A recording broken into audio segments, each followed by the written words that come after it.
Let's learn how to convert whole numbers in base 5 to base 10. Example, convert 2 base 5 to base 10. Solution.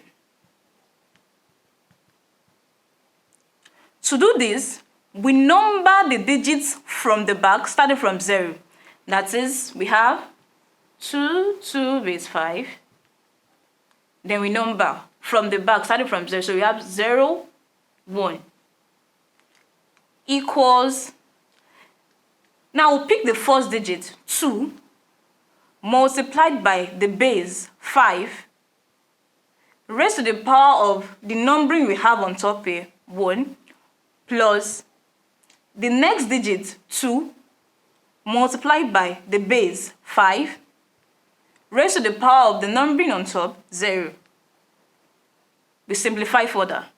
It becomes equal to 2 multiplied by 5 raised to the power of 1, 5, plus 2 times 5 raised to the power of 0, 1. And it is 1 because anything raised to the power of 0 is 1. So let's multiply. 2 multiplied by 5, 10, plus 2 multiplied by 1, 2. And we had, that gives us 12 base 10. And that's how to convert a whole number in base 5 to base 10. Thank you.